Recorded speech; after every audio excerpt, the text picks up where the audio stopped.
৬৫তম রাজ্যভিত্তিক Subrata cup football টুর্নামেন্টের আয়োজন পূর্ব বর্ধমানের সাড়ম্বরে হল ৬৫তম রাজ্যভিত্তিক সুব্রত মুখার্জি কাপ ফুটবলের ক্লাস্টার বি পর্বের প্রতিযোগিতা। এই পর্বে রাজ্যের মোট ৯টি জেলার অনূর্ধ্ব ১৫ ছেলেদের দল অংশ নিয়েছে। প্রতিযোগিতা থেকে সফল চ্যাম্পিয়ন দলটি পরবর্তীতে সুব্রত কাপের মূল জাতীয় আন্তর্জাতিক টুর্নামেন্টে খেলার সুযোগ পাবে।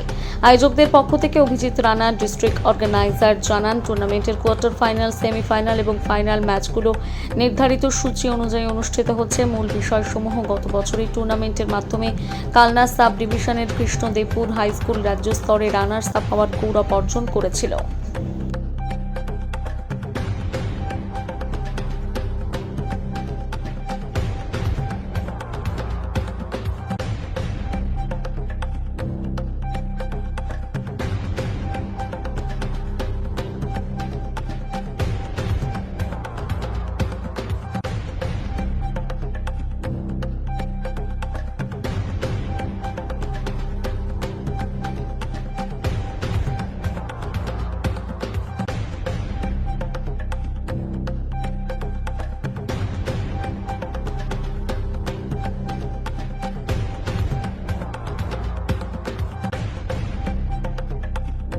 সিক্সটি ফিফথ আমাদের state level Subrata Mukherjee cup 2026 অনুষ্ঠিত হচ্ছে ক্লাস্টার লেভেল বিটা।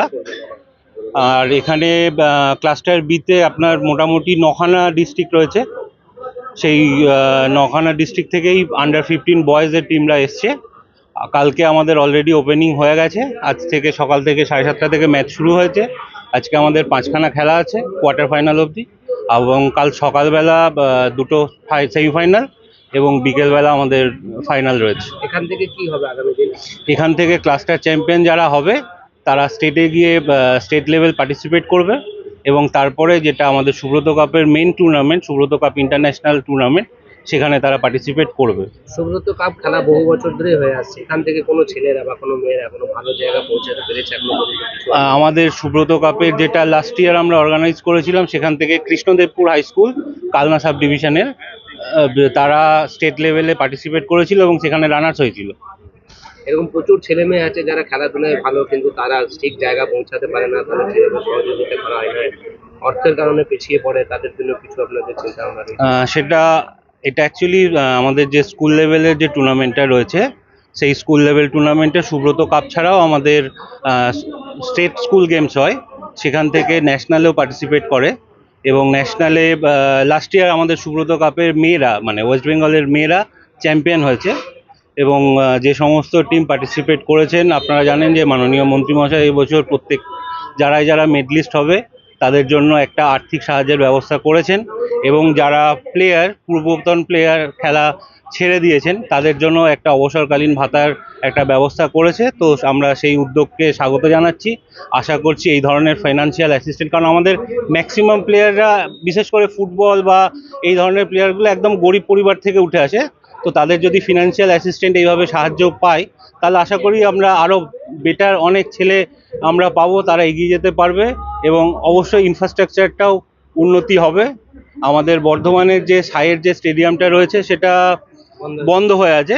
তো আমরা মন্ত্রীকে বলেছি, আশা করছি সেটা অ্যাটলিস্ট যদি স্কুল এডুকেশন ডিপার্টমেন্টকেও যদি দিয়ে সেটাকে চালু রাখা যায়, তাহলে তার যে ইনফ্রাস্ট্রাকচার সেটাও মেনটেন হবে এবং আমরাও তাতে উপকৃত হব। আমরা দেখেছি বিগত সরকার আবার এই সরকার আবার এসেছে, এইভাবেই সময় কেটে যাচ্ছে দিনের পর দিন, অথচ এত বড় মাঠ অবহেলা অবস্থায় পড়ে যাচ্ছে। আপনারা কি চাইবেন? না, আমরা অবশ্যই চাইবো যে এই মাঠটা তাড়াতাড়ি একটা পূর্ণতা পাক, যাতে আমাদের ছেলেমেয়েরা খেলে উন্নতি পাক এবং সেই ইনফ্রাস্ট্রাকচার ইউজ করতে পারুক। আশা করছি মন্ত্রীমশাইকে বলা হয়েছে, উনি এই ব্যাপারটা দেখবেন বলেছেন।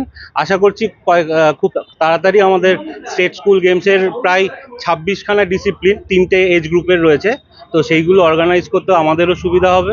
কারা কারা উপস্থিত রয়েছেন আজকে আমাদের মন্ত্রীমশাই শ্রী ক্ষুদিরাম টুডু মশাই ছিলেন, এছাড়াও ডিআই সাহেব ছিলেন আমাদের, উনি অর্গানাইজিং সেক্রেটারি, এছাড়াও কনভেনার আমাদের ডিস্ট্রিক্ট কনভেনার এবং সাব ডিভিশন কনভেনাররা ছিলেন। এছাড়া অন্যান্য বিভিন্ন আমাদের যে সংগঠনগুলো রয়েছে তাদের এভিআরএসএম এবং শিক্ষক সংগঠনের সমস্ত লোকজন ছিলেন, এবং খেলাধুলার সঙ্গে যুক্ত বহু গুণী মানুষ যাদের সান্নিধ্যে এই ধরনের আমরা সাপোর্ট পাচ্ছি, তারাও প্রত্যেকেই ছিলেন। তারাও সাহায্যের হাত বাড়িয়ে দিয়েছেন বলেই আজকে খুব অল্প সময়ের মধ্যেই এই ধরনের এত বড় একটা স্টেট লেভেল টুর্নামেন্ট আমরা এখানে সম্পন্ন করতে পারছি।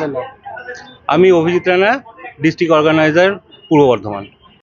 পড়াশোনার সাথে সাথে খেলাধুলা খুবই প্রয়োজন, কারণ খেলাধুলা না থাকলে শারীরিক যদি বিকাশ না হয় তাহলে বৌদ্ধিক বিকাশ হবে না। সুতরাং খেলাধুলা প্রয়োজন আছে। আমরা আমাদের সংগঠন থেকে আমরা প্রয়াস করছি কি যে আপনি মাঠের কথা বলছিলেন, সে মাঠটা দ্রুতভাবে যেন পূর্ণাঙ্গ বা আবার হয়ে যায়, রিপেয়ার হয়ে যায়, আর বাচ্চারা যারা খেলোয়াড়রা যারা আছে তারা ওটাকে ইউজ করতে পারে, যেটাকে বেনিফিট পেতে পারে, তার জন্য আমরা প্রচেষ্টা করছি। এখনকার সাংসদ তৃণমূলেরই রয়েছে কীর্তি আজাদ, তিনি বহুবার পরিদর্শন করে দেখেছেন, পরিদর্শন করে দেখেও এখনো পর্যন্ত কোনো কাজ হয়নি। আর তৃণমূলের কথা বলবেন না, তৃণমূল সাংসদ আর তৃণমূল বিধায়কদের আমাদের ভরসা নেই, কারণ অনেকদিন অনেকবার অনেক মন্ত্রী প্রতিশ্রুতি দিয়েছেন, কিন্তু আজ পর্যন্ত হয়নি। ওনারা বিদায়ও নিয়েছেন, এনারাও এখনো রয়েছে না, সাংসদ এখনো রয়েছেন, কিন্তু কোনো কাজ আজ পর্যন্ত হয়নি। আশাও রাখি না, আমরা আমাদের লেভেল থেকে ওটা করব। আপনার নাম? আমার নাম শিবমণি সাউ।